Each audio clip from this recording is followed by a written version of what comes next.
Hello and welcome to the latest edition of the AIM Growth Partners podcast. Today I'm delighted and thrilled to be joined by Pritish Malaiya, the founder and CEO of Talentmatics. Pritish, welcome to the show. Dave, thank you so much for having me here. I'm really honored and looking forward to a great conversation.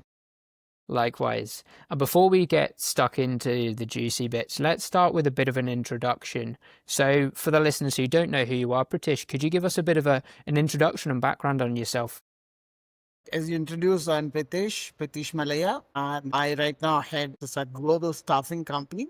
We almost a decade here. We started as a youth staffing company, and with the market opportunities and all those things, we expanded to deliver in 12 to 15 countries right now. And with our presence in Europe, Middle East, they're not. Before this, I have worked with multiple companies, large companies and product-based companies in the capacity of talent acquisition. I served in India and US. My last assignment was in US with a company called PMM Corporation. It was a company municipality corporation in US. So with my 12 years of corporate experience, I learned a lot of things, how the business is done, what kind of offshore and on-site work, how it works, and all those things. When I was working in US, and I thought of coming back to India for good. It's a good thing to start an venture which can cater a wholesome recruiting and staffing solutions. So with that mindset, we started. As I had initial links in US, we started in US, and then we started expanding it. And as I said, we are right now in such serving 12 countries. Here we are. We have in this journey. We have won multiple awards, known for our best practices among our clients, flexibility to deliver in multiple industries like automotive engineering, for instance. From that also, we have actually worked in different domains. And so this is a little bit about what we've been doing, how the journey was. So right now I'm in my 21st year of recruiting. I see that I've came long way. Absolutely. And I appreciate that insight and talking us through kind of the business and some of the markets you serve, the industries you serve, as well as some of the kind of the markets and the regions in which you operate. And it's interesting, through your experience in talent acquisition, understanding the benefits of onshore and kind of offshore models. Talk to us a little bit around that and the unique kind of value proposition. Recruitment, such a saturated market and industry. Kudos, first of all, for setting up a recruitment business. Understanding the value of these kind of offshore, nearshore models. Talk to us about the value proposition of Talentmatics and how you've built the business around that. Yeah. So certainly, the value proposition lies itself because we have set up an offshore team which actually help us to, to provide recruitment services within our client in a good cost. Cost is ultimate thing for everyone, right? We are providing something which actually helps our clients. So that is the most important thing. So now, firstly, we had the entire operations and delivery started in India, in Pune, and from here we started delivering to multiple clients, which actually helped us to save some cost for our clients. Also, finding talent in not only at on-site like US, we also work with some nearshore markets. That also actually gives a good value proposition to clients, because every day what we have seen is the cost is sinking, whether it's hiring budget, the skills and all those things, the costs are sinking. So we have to adjust according to market conditions. That's why we have different value proposition. We have value proposition for our clients to hire from us in India also. We have helped many companies to establish their boutique offices, their small offices, or probably their team set up in India just for the cost sake, which can actually help there to attain and reach their objectives. So, I mean, and that's what the future is, not many countries with current global scenarios, not many companies will go and hire in US or major markets, Certainly world is looking for alternates and we are trying to, fulfill those requirements as alternate markets. Yeah, I think that's so interesting. So if I'm understanding and tracking that correctly, that through a combination of your own offshore model, you've got your team based over in India. So you're kind of lowering your cost there from a resource and sort of internal overheads sort of perspective. You're able to offer these lower cost offshoring models to your clients as well. Certainly, certainly. So, I mean, right now, probably if we talk about offshore, probably I would say 80% market is captured by India, right? And it's a very lucrative market with the kind of infrastructure India has developed right now, the kind of talent we have, the kind of schools which are coming and helping the generation to, learn technology. Probably anything for that matter, upgrading, upskilling themselves. So we have all that sort of, the entire ecosystem is so well developed that, we've been able to offer these services to our clients. And keeping the operations here certainly help us to save cost in our clients. Yeah. No, it's a genius model. And one of the areas that I was kind of really particularly interested in, so I know with a lot of recruitment agencies, they'll specifically go after a certain market or target a specific industry. You've done something very different. You're working across different industries and different geographies. So talk to me around, that approach and how you do approach and find your clients that need your sort of solutions. Yeah, certainly. So, as we started with automotive, we were not knowing anything about automotive. My personal background was through the IT. I never did automotive, but it came to us was as a challenge, and we took that challenge. We learned ourselves. The team we hired were your kind of automotive engineers, mechanical or electrical engineers. So they have better know-how of the subject. So when they are going ahead and working on those requirements or those mandates from the client, they have better understanding. And after that, while training to our recruiters, so they can service it well. They understand the local terminology, local slangs, geography, and all those things, which helps them to successfully place people across the industry. So what happens is when you start working in particular industry and you see that when I talk about many automotive, the manufacturing or the engineering industry is quite associated with that, right? So with that, we started learning about those industries, and with that, we started taking those kind of mandates, started fulfilling them. And at time when it was everything was shut because of COVID-19, the only industry which was hiring was healthcare. We did not had any choice that time rather than just getting into healthcare. So we again the same learning curve came out. We started learning about what the healthcare market is, what kind of requirements comes in. So that time we had challenge of hiring nurses and pharmacists and certain supporting roles which supports and facilitate vaccination for US. So it was kind of we had from certain areas. So that time, I think three, four companies who were providing vaccination in the US was CVS, Walgreens, and probably Walmart was, and there was one more company. So was providing, and we were in panel with one of the VMS called SCOW, and from there we started getting those requirements. And it was kind of fast process because they did not have time to screen very well that time to healthcare practitioners or healthcare workers. They have to go with their credibility because that was kind of a different situation for the globe. And with that, we could learn a lot of things about HIPAA compliances and other compliances, what kind of licenses our nurse or pharmacists need to operate in certain state, certain region. So that was all learning we had, we had a learning curve. And a lot of supporting staff in legal, right? So we captured this market.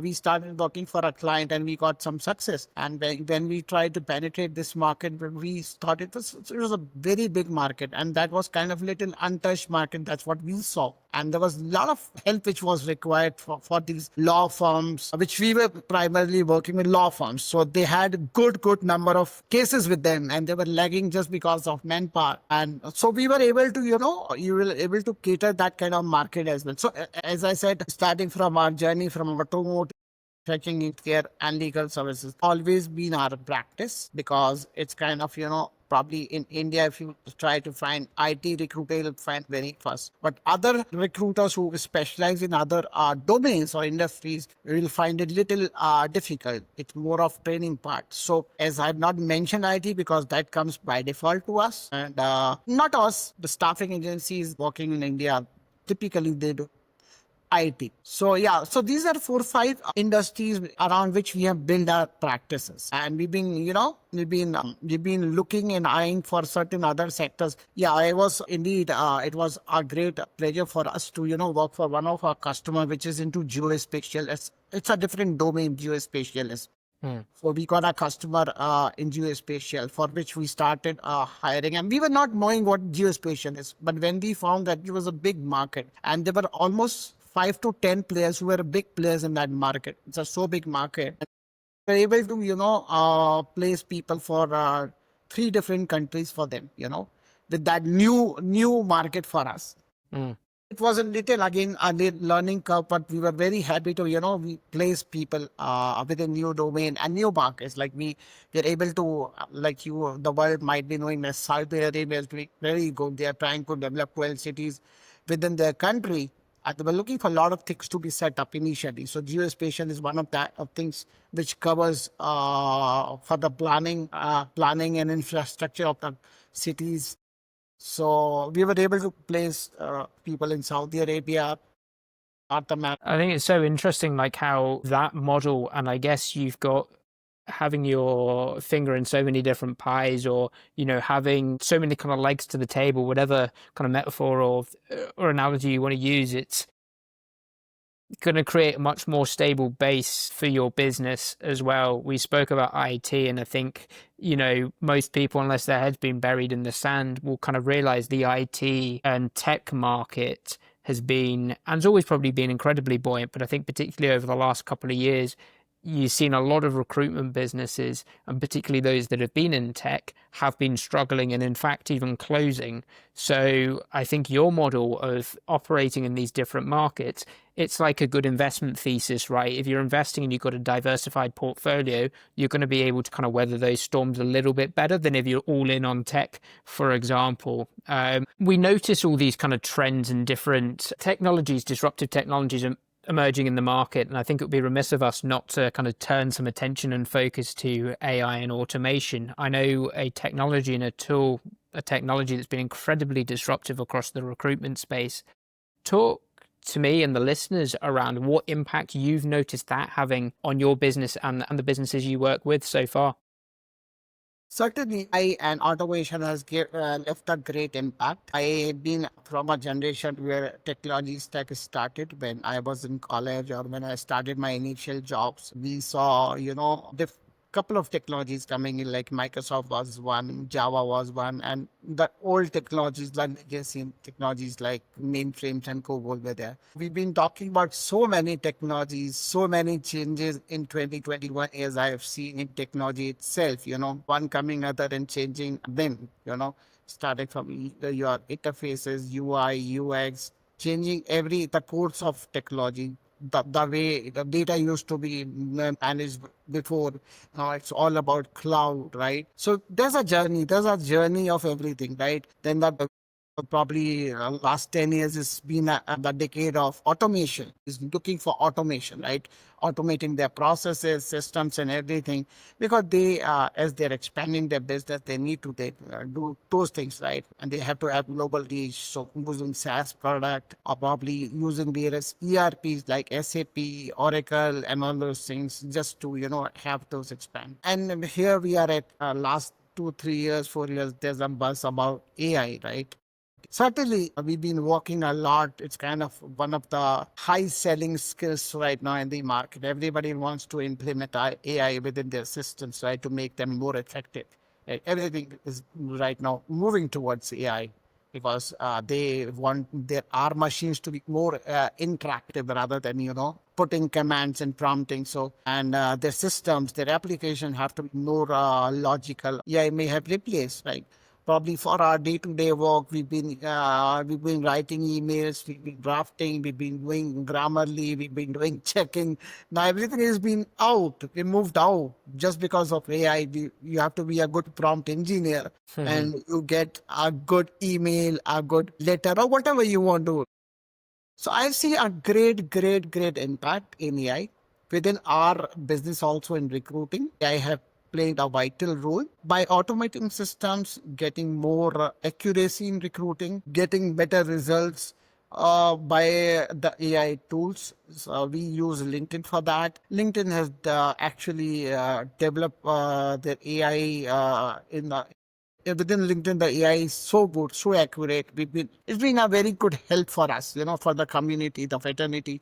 It's been a very good help. And certainly the other ATSs we've been using their AI. So it helped us to, walk on good pace wherein we've been able to deliver on better time, better quality to our customers. But certainly I have left a great impact. I mean, certainly the world will keep guessing what is next after AI. Certainly, because the technology will not stop. That is for sure, right? As we've been seeing for a couple of decades, things have been getting better and better, more crisp, more near. Yeah, absolutely. And you talked about some of the kind of the benefits that AI have afforded you in terms of speed and efficiency and output that you can deliver your clients. Now, it seems that there's so much innovation within the recruitment space and specifically geared towards internal talent acquisition teams and improving internal HR TA practices. What, challenges or knock-on effect has that had for you as a recruitment staffing company? Has that presented challenges? Has it made your job as an external recruiter redundant or harder to, sort of pitch? Yeah, yeah, certainly there's an impact. I can't deny that.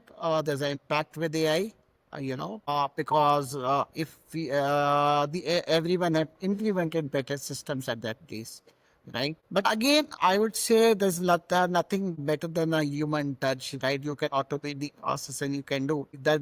The job we are in, the HR, the talent space is more about, your one-to-one interactions, your prompt solutions to your candidates, right? Selling your job well, asking those questions. So certainly still the staffing agency have a vital role to play, you know.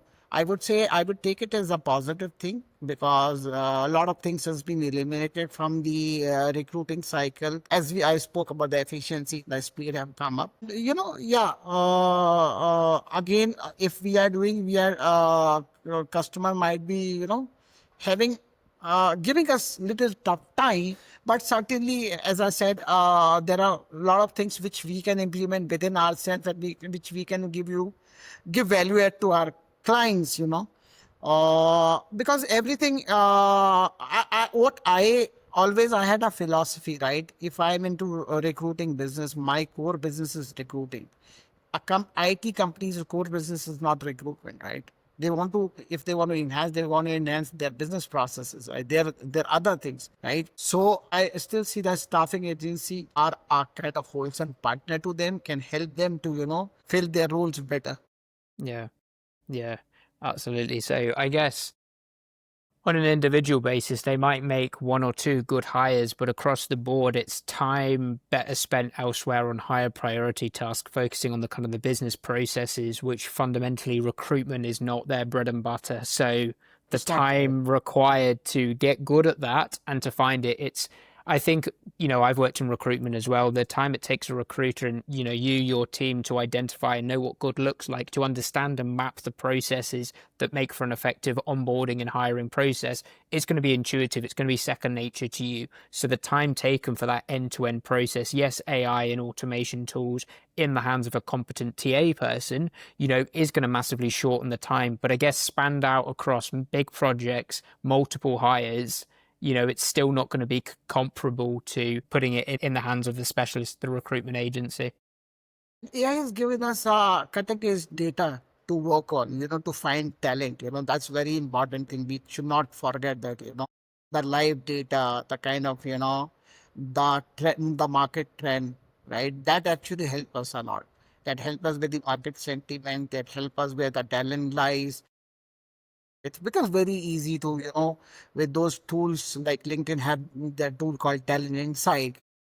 With AI, there's a lot of data which we get, which basis on that we are able to, do our job much better. We are able to, educate or inform or keep our clients well informed about the trends, right? Or probably we can always go and tell them where they're losing their people to the competition. What corrective actions can be there, probably compensation surveys are there. So all those things are actually helping and bettering at certain level. Absolutely. And there's a lot of, downward pressure. You mentioned how one of the values or one of the benefits of you adopting an offshore model is that kind of price competition. You're able to price yourself more effectively. I know there's a lot of kind of smaller recruitment agencies cropping up who have lower overheads. They don't have the kind of the rented office spaces. They don't have such a big team. They just have maybe one person, two people, and all these fantastic tools around them. So how, with all this pressure or like downward pressure on pricing, how are you kind of remaining competitive and how are you overcoming this sort of pricing challenge? So, I mean, you have to have flexible teams. You can't, in this market, you can't have teams who does one job, right? Your teams have to be, trained, should start buying tools for every country, and I might have minimum work for one country, probably 1 2 assignments and done, right? That will be a cost for me. So choosing to when I talk about choose tools wisely is kind of hiring tools which gives you a global data, right? You have one wholesome tool which actually helps you to hire everywhere. And so those kind of decisions you have to take in business. Then if you do contract hiring also to see like kind of because you have to present your candidate best boss how you can present that kind of candidate so that your client is saving some money at contract hiring. Also why people come at an option of contracting, because they want to save some money. They don't want to have a long term investment in some particular thing which is not long term for them. So we have to give solution around that, probably helping hiring people with multiple skills. That is also one important thing, right? Things. If he knows front end, little of back end and data, probably about the testing part of it. So we have to add value that way, remain competitive in market. That makes sense. And shifting focus to, the business itself and looking at it from an operational standpoint. So you scaled your business effectively, over the last 8 years. First of all, talk us through some of the greatest challenges you've overcome and lessons learned from that in growing the kind of the business out. I mean, one important thing I have kept in mind is don't get carried away in this business. It's little risky to get carried away. A lot of companies, what I have seen, our competitors or probably our fellow fraternity companies have actually saw the momentum in market and they hired people. But certainly the end result was not what they've been expecting. They might have been hired, double their team and thought of doubling their revenues. It doesn't work that way in recruiting. That's what I have seen in my 8 or 10 years of experience in this particular business. You scale up slow, steady, and wisely. Choose assignments which gives profitability to you. But there are a lot of assignments which actually will exhaust your bandwidth, exhaust your tools or probably resources, and you don't make much. So choosing business wisely is very important for us. And yeah, certainly. So these are few points which I feel is very important to take care to scale up. And scaling up, again, you have to keep certain parameters always in check, right? Always in check, because market conditions will not be same, right? So if you don't want to go again and again hire and fire kind of thing within your team, you have to have a stable team. As I said, again, flexibility among recruiters, a multitasker, all those things actually cross working. So those are the things which we have always prepared. Prepared to be standing in any kind of situation, right? We did not fire any single employee at the time of COVID, right? Neither they had any pay losses, right? Because we did not had that kind of we actually shifted our momentum from other industry to healthcare very fast, very fast. Mm. So, which helps us to, to win the credibility in market. Still, we've been known for our credibility, our stability in market, that we've been stable, steady growth, uh, adding each and everything very wisely, choosing alternate markets. So I think these are few points always kept in mind while scaling up. When we are expanding, we have a plan for expansion. So we see what kind of potential that market will have. Studying good about the region will be the data points, how we'll be able to, what kind of service we'll be able to give to our clients in next 2 3 years in that market. So those decisions we take are based on the data, the reports, the end market sentiments, of course, and whether those geographies or those industries we can actually, deliver our service. We don't take low end jobs like which we think we'll not be able to fulfill. Right? Similar job. If I talk about taking technicians or help desk or level 1 support, we can certainly take in US, which can actually help us to work on. Similar jobs we got in other countries like UAE, or probably we got in Egypt, or we got in. So we have not taken because we were knowing it will not, Mm. you know, for certain aspects. So again, choosing a business is wisely is very important. Whether you have a lot of companies try to do contract hiring. Contract hiring means big pockets, big pockets. So you need to have big pockets to pay people on time, whether you are getting paid on time or not, because Mm. payrolling for someone and someone's credibility is there ahead with their clients, right? So those things have to be kept in check while scaling up the business. Amazing. Well, there's so many powerful kind of lessons learned there, and I'm not going to kind of dissect each of them. And I think that's transferable across so many different areas of life, not just business, even like investment thesis, for example. But to distill it down, it seems to boil down to slow and steady wins the race. That seems to be your kind of methodology or your approach. Certainly. Amazing. So as you're looking forward then and hoping to continue scaling and growing the business, what are your kind of main priorities and areas of focus at this time in the business? Yeah, so main priorities is first to strengthen their current market, because you have to strengthen your basis. Every market you have entered, you have to find similar companies whom you can cater, because that has become your strength, right? And certainly the database you have developed, the skills you have identified, they should be repurposed. That's very important. Or you've already identified, you've already discovered that talent, right? The job is to push them into right rules. So that's one very important thing which we are seeing. And right now, when we are actually expanding, industry is one and of people. But other areas, what we are looking is what will be the upcoming market, what will be the upcoming trends, because we can't just be orthodox in our approach and survive in market. If there's something which have to be taken care, the new industry, new skills, which we have to pick for our clients, or probably learn for that matter, our particular processes or our tools as well for that matter. Certainly look to scale up those things from our side. So we are market ready. Say. No, that makes perfect sense. And what's I guess as a kind of a final thought, what's the biggest, I guess, kind of challenge or threat that you kind of see out there in the market at the moment that's, I guess keeping you up at night or taking a lot of your time? Yeah, I mean, I'm not sure. It should not go wrong, but there's a different thing, a different approach we have to have while hiring Gen Z. That's a little challenge right now. Hiring Gen Z, putting them to work, and getting the best output from them. That is one challenge we are facing right now. So that is something we are trying to learn what they like, what kind of like. And I would also say that employers should also think about handling that particular generation very well, because they are talented. But again, we can't just have that orthodox approach that what we have done in past is correct. With the changing times, we have to change our work culture, places which should be more adaptable, flexible, right? A lot of countries have gone 4 days, right? So we have to also see the checks and balances, because all it's kind of, comparisons, what I get from this job, what I don't get from this job.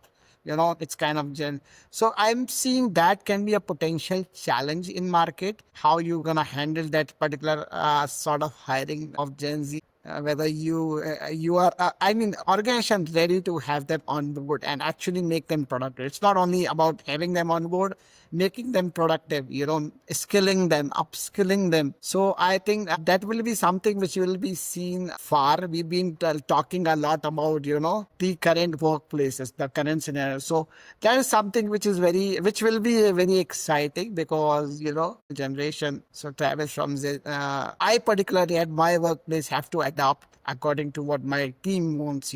Most of them are young and want to do good things in life. Whether I'm giving the correct base to them, whether I'm understanding what they want to do, the way they want to do. I don't want to go ahead and say this is my way or the highway. I will always be ready to learn from them. What are the other ways you think about doing this job?